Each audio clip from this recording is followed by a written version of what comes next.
Hi! Masaganang buhay. Gusto po ba niyong maging masagana ang inyong buhay? Magtanim po kayo ng laurel sa harapan ng inyong bahay. 25 years ago, nung hindi po kilala yung punsoy expert na aking ninong, si Ninong Manuel Gomez Sr. na sumalangit na. Lagi po akong nawawalan ng pera sa aking wallet.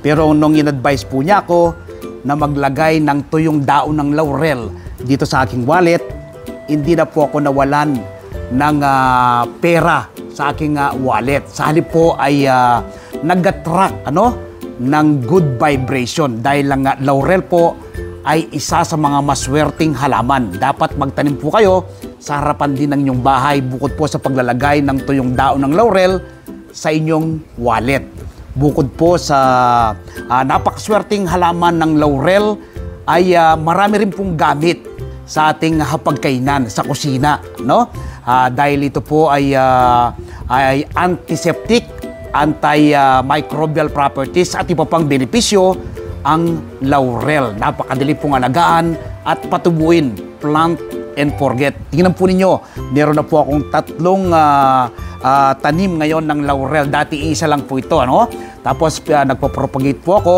Yan ay tatlo na nasa mga bote ng mineral water. Itong aking mga tanim na laurel. So yan po yung aking mga tanim na laurel. Ito po yung pinaka-mother plant ko yan. Nakatanim po yan sa paso tapos nagpropagate po ako. Yan. Tapos ito pa, bagong propagate lang po ito. Plant and forget po siya. Kapag na-transplant mo siya, ay halos hindi po siya inaalagaan. Tapos nagkakaroon po siya ng mga usbong. Kagaya po yan, sariwang usbong na naman po yan. Yan, sariwang usbong na naman po ito. Yan, sariwang usbong. Tapos ito, dati may sariwang usbong na naman. Ito, pangalawa. Ito, kita nyo po ito. May mga usbong na po na siya. So, simpleng-simple naman po yung pag-propagate nito, Kumuha lang po kayo sa isa sa mga usbong niya, i-transplant ninyo kung gusto nyong mag-propagate o magtanim ng napakaswerteng halaman na laurel. Kung meron po kayong tanim nito, ilagay nyo po sa harap ng inyong bahay at mag-attract ng positive energy, good vibration, at maghahatid sa inyo ng prosperity. Yan po ang laurel plant o bay leaf. Napakadaling alagaan at patubuin. Nawa po mula ngayong araw na mapanood nyo ko, Magtanim rin po kayo ng laurel, Ganito, sa mga bote ng mineral water at ilagay po ninyo sa harap ng inyong bahay para swertihin din po kayo, wala nang pong mawawala kung susundan ninyo, dahil lang laurel naman ay kapakinaban sa ating kusina, Pero siyempre, hindi lang tayo aasa sa swerte, Dapat ay nagtatrabaho pa rin tayo. Samaan natin ang sipag at tiyaga. At siyempre, yung number one dyan ay ang pananalig sa dakilang lumika. Ipagkatiwala natin ang buhay natin sa Kanya, At palagi tayong magpasalamat sa mga blessings, sa kaloob po niyang biyaya sa atin ng Panginoon. So yun po yung ating pangunahing gawin sa araw-araw.